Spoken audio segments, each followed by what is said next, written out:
Bonjour à tous. Nous avons le plaisir de recevoir aujourd'hui Marie qui nous vient de France, de la région de la Charente. Elle a à nous raconter une histoire longue, extrêmement riche, assez différente des témoignages précédents. Je pense que chacun doit garder un esprit ouvert à des choses déstabilisantes. Je pense que peu de gens dans la population sont capables d'accepter déjà l'existence d'armes électromagnétiques et ensuite de harcèlement en réseau sous contrôle et sous la direction de notre cher État, qu'il soit belge ou français.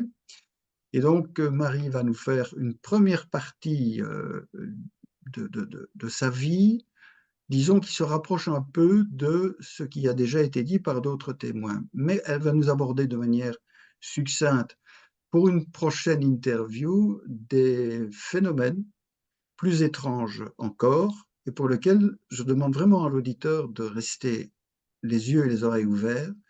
Ce qui n'est pas pensable aujourd'hui n'est pas nécessairement faux ou le produit d'un esprit agité. Voilà. Marie, c'est à vous.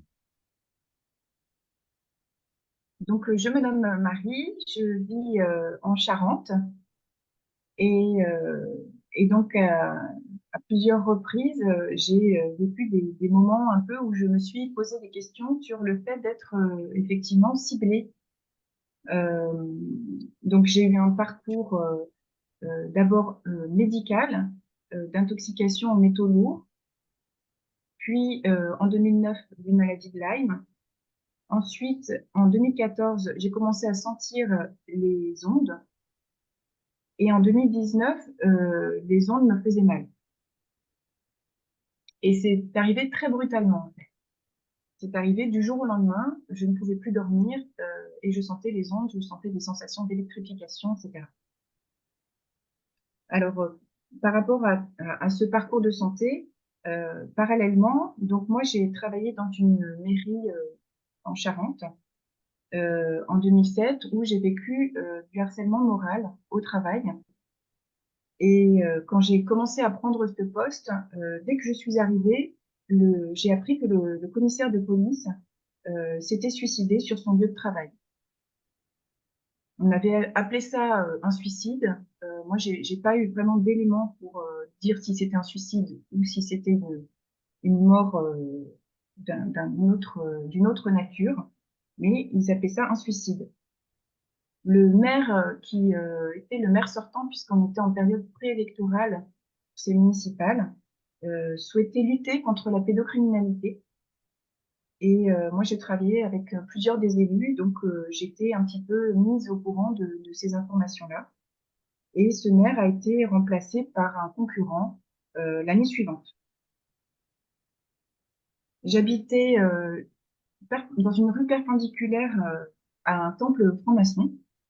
Et ce temple, en fait, était juste à côté d'une institution très importante de la République.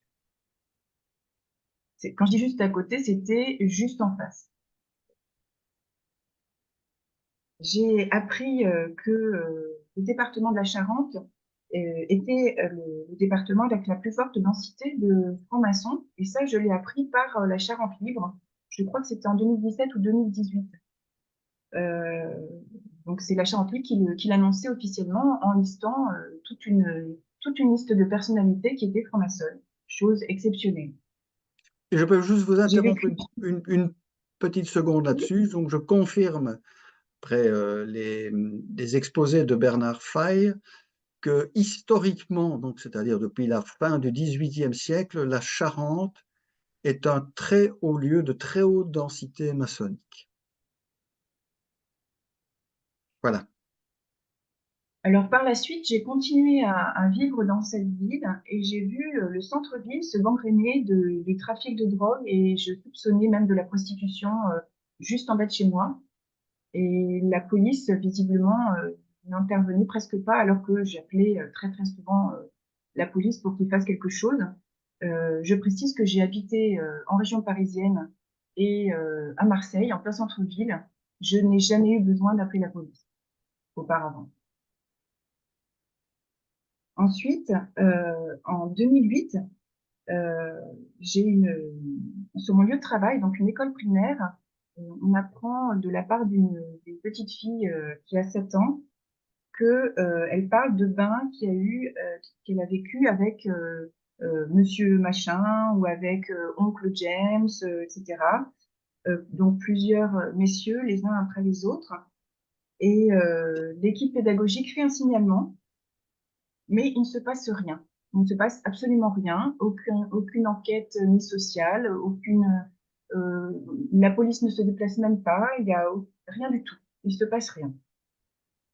La même semaine, un collègue se suicide et on nous demande de faire passer ça évidemment pour un accident de voiture.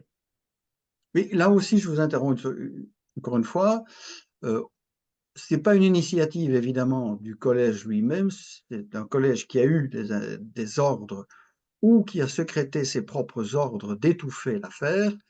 C'est quand même pas banal et ça doit recouvrir des choses particulièrement lourdes dans l'ambiance que vous venez juste de décrire auparavant.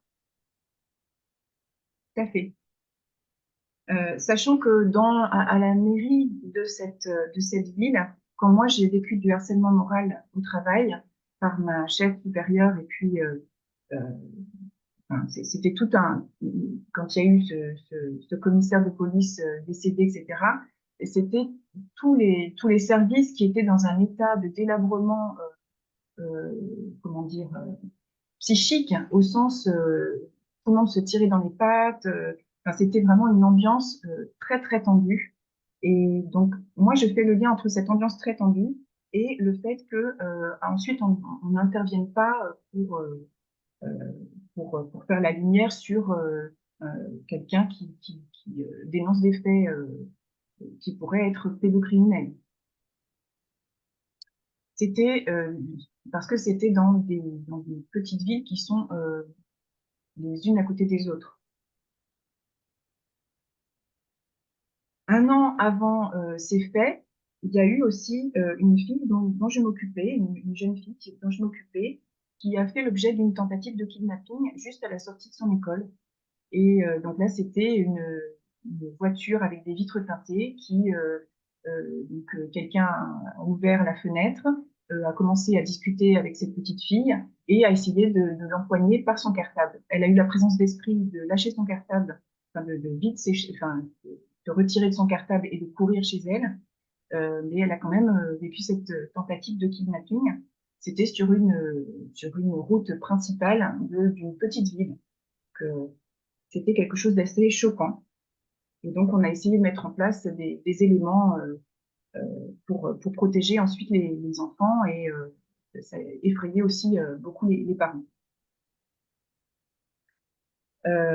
En 2000, c'était 2014. En 2004, ça c'était en 2018. En 2014, j'ai travaillé dans un collège dans cette ville.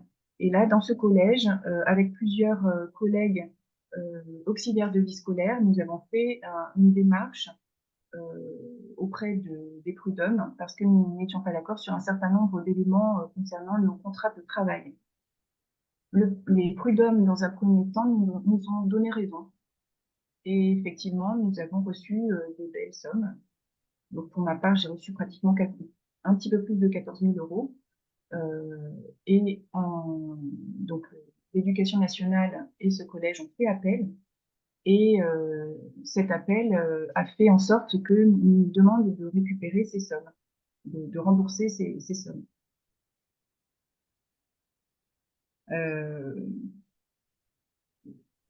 donc c'est là où je me suis dit peut-être qu'il commence à y avoir une problématique étant donné que j'ai reçu cette somme en juillet 2019 et moi je suis tombée malade à cause des ondes en septembre 2019, donc juste quelques mois après, en fait.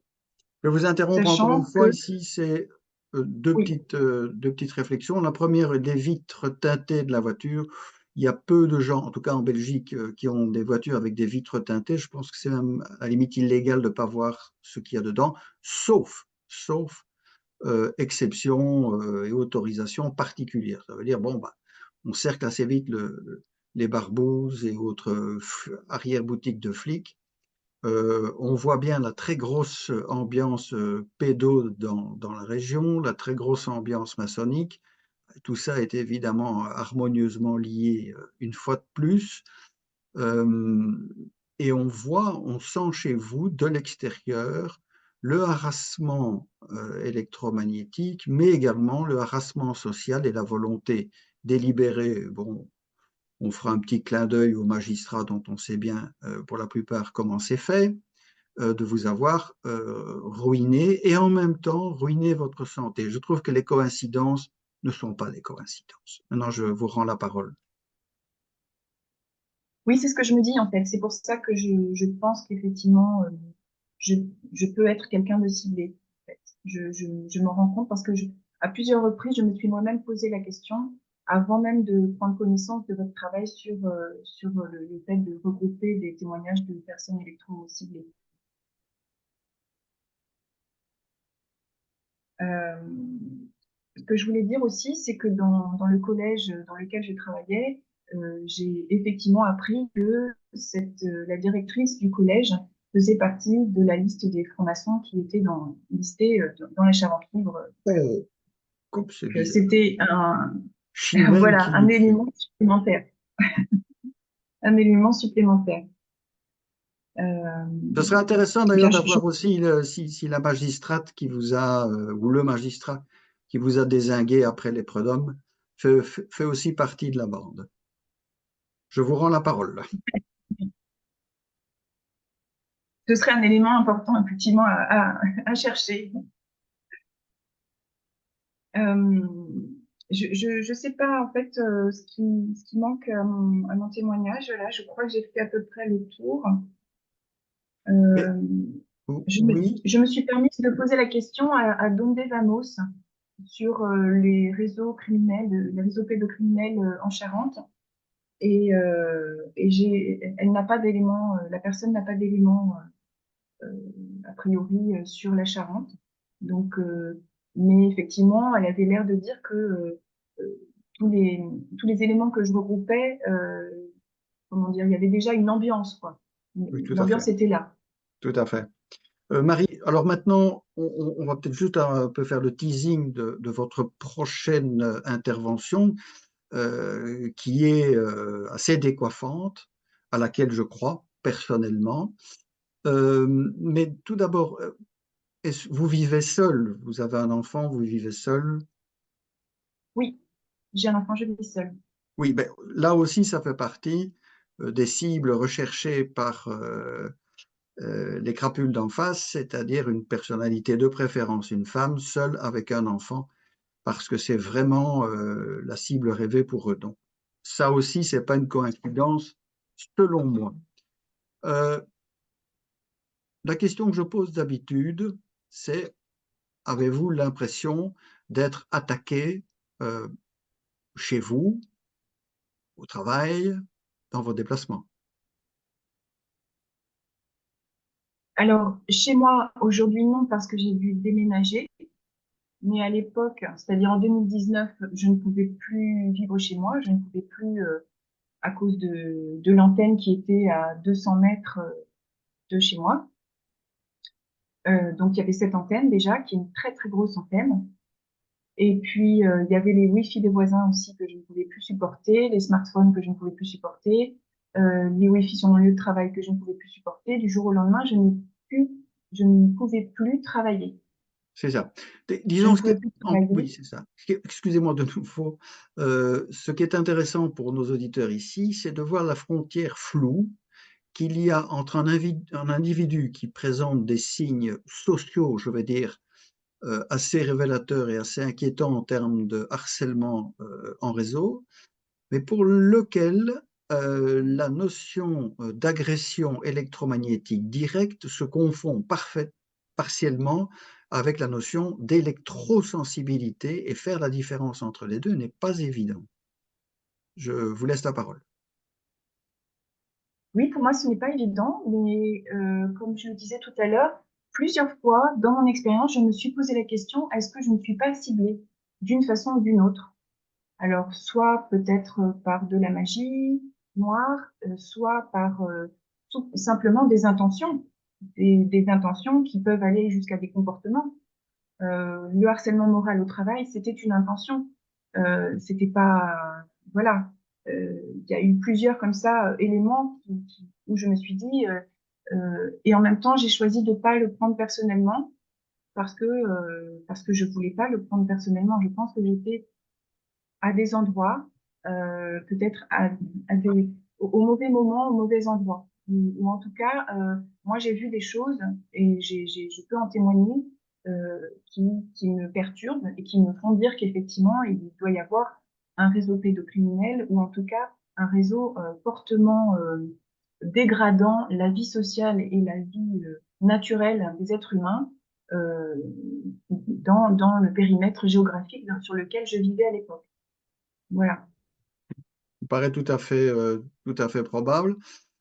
Euh, En guise peut-être de fin de cette première partie, est-ce que vous pouvez laisser entendre, sans donner trop de détails, en ce qui concerne un éventuel implant chez vous?